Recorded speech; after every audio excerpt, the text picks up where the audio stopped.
Depuis des décennies, l'exploration de l'espace suscite les rêves des hommes.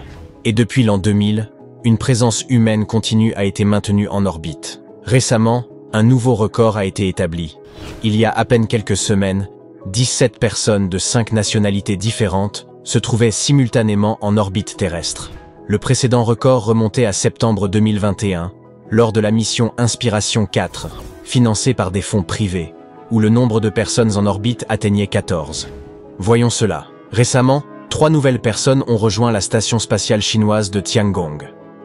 À bord se trouvent également 3 autres astronautes, présents depuis novembre 2022, qui devraient retourner sur Terre en juin. Par ailleurs, 7 individus se trouvent à bord de la Station spatiale internationale, tandis que 4 membres d'équipage ont quitté l'ISS à bord du véhicule Crew Dragon Freedom de SpaceX, retournant avec succès sur Terre le 30 mai 2023. Cela laisse 13 personnes en orbite. Fait intéressant, ce record inclut également la 600e personne à atteindre l'orbite terrestre. Rayana Barnaoui, membre de la mission Axe-2, est devenue la 600e voyageuse spatiale et la première saoudienne à voyager dans l'espace. Mais on a quelque chose d'encore plus fascinant à vous révéler. En effet, le record du plus grand nombre de personnes dans l'espace, et pas uniquement en orbite terrestre, a également été battu il y a peu. Toutefois, ce record n'a duré que 5 minutes environ. Durant ce bref laps de temps, 20 personnes se trouvaient hors de la planète.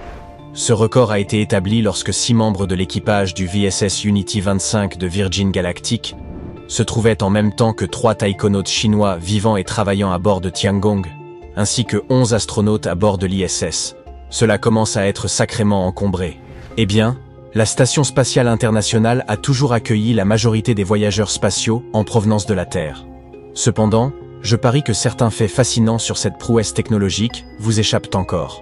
L'ISS est l'un des objets les plus brillants dans le ciel nocturne. Le plus impressionnant ? Vous pouvez vous inscrire à un service spécial qui vous enverra une notification chaque fois que la station passe juste au-dessus de votre emplacement et reste visible à l'œil nu.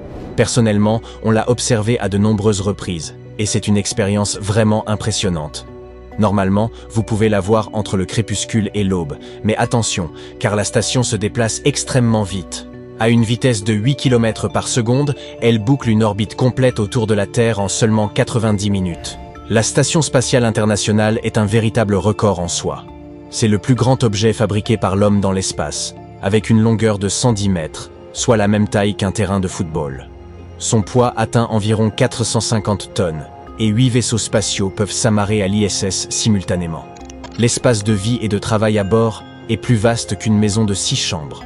Les astronautes disposent de 6 dortoirs, d'une salle de sport, de 2 salles de bain, ainsi que d'une impressionnante vue panoramique à 360 degrés depuis leur grande baie vitrée. Passons aux détails plus techniques. Sur l'ISS, les astronautes n'ont pas à affronter de mauvaises odeurs. Une personne spécialement formée sent tout ce que les astronautes emportent avec eux pour les protéger des mauvaises odeurs. Le problème est que, dans l'espace, vous ne pouvez pas simplement aérer la pièce si l'odeur devient désagréable. C'est pourquoi la NASA est extrêmement prudente concernant les fragrances autorisées à bord. Enfin, sachez qu'il est nécessaire de se débarrasser de ces vêtements après chaque utilisation, car chaque simple chargement d'un demi-kilogramme envoyé à l'ISS coûte jusqu'à 10 000 $. Il est donc plus économique de jeter ces vêtements sales que de gaspiller de l'eau pour les laver. En dormant, vous bénéficieriez d'un flux d'air exceptionnel autour de vous. Sinon, le dioxyde de carbone que vous expireriez formerait une bulle autour de votre tête, entraînant une privation d'oxygène. Et cela n'est clairement pas idéal. Les gens pensent souvent que dans l'espace, la gravité devient nulle, d'où l'apesanteur que ressentent les astronautes à bord de la Station spatiale internationale. Mais ce n'est pas tout à fait exact. La gravité reste l'une des forces les plus fondamentales de l'univers. Grâce à elle, la Lune peut orbiter autour de la Terre et le Soleil ne dérive pas de notre galaxie, la Voie lactée. Mais sur l'ISS, les astronautes ne rencontrent pas de gravité à part entière, mais une microgravité, autrement dit, une gravité très faible. La gravité terrestre à bord de la station est seulement 10 à 12% plus faible que celle à la surface de la planète. Cependant, les astronautes sont constamment en chute libre. Le vaisseau, les personnes à bord et tous les objets continuent de tomber vers l'avant, non pas vers le bas, mais autour de notre planète, suivant une orbite spécifique. Et comme ils tombent tous ensemble, l'équipage et les objets semblent flotter. Cependant, nos plans d'exploration spatiale vont bien au-delà de l'orbite terrestre à bord de la Station spatiale internationale. nous nous préparons à envoyer des missions sur la Lune et à établir des colonies sur Mars. Certains experts estiment qu'au cours des 25 prochaines années, environ 20 000 personnes pourraient quitter la Terre. Mais combien de personnes faudrait-il pour coloniser un système stellaire entier?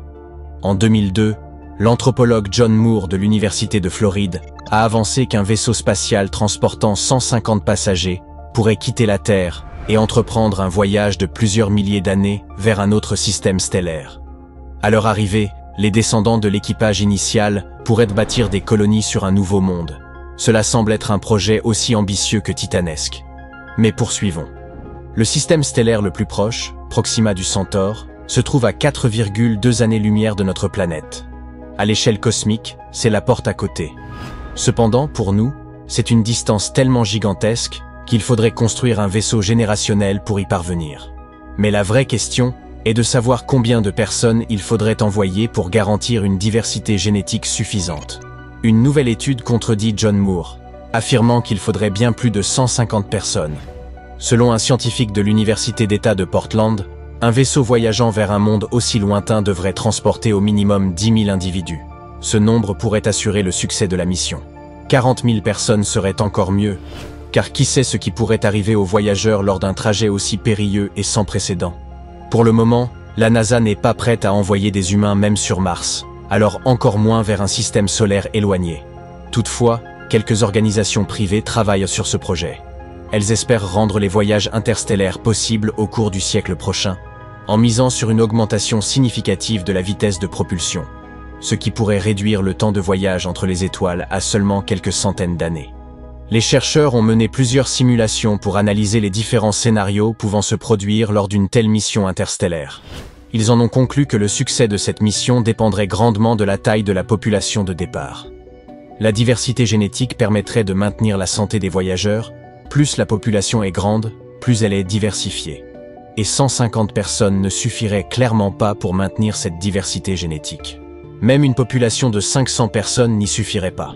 D'un autre côté, si nous envoyons 40 000 personnes vers un autre système stellaire, nous pourrions maintenir une variation à 100%. Même 10 000 voyageurs rendraient le scénario relativement stable, ce qui signifie que tout nombre compris entre 10 et 40 000 personnes serait un pari assez sûr. Mais bien sûr, nous ne pourrions pas envoyer autant de personnes avec un seul vaisseau spatial. Il faudrait en construire plusieurs et les répartir. Ces vaisseaux pourraient être modulaires, capables de s'amarrer ensemble pour le commerce et le contact social, probablement pour maintenir une certaine diversité génétique. Cependant, ils voyageraient séparément afin que, si un désastre frappait l'un d'eux, les autres s'en sortent indemnes. Mais pour rendre le voyage interstellaire possible, les chercheurs et ingénieurs devront surmonter de nombreux défis. Accroître la vitesse de propulsion, gérer les effets négatifs de la vie spatiale, et inventer des systèmes autonomes fournissant air, eau et nourriture. Ou bien, nous pourrions simplement décider de réparer notre propre planète et de rester chez nous.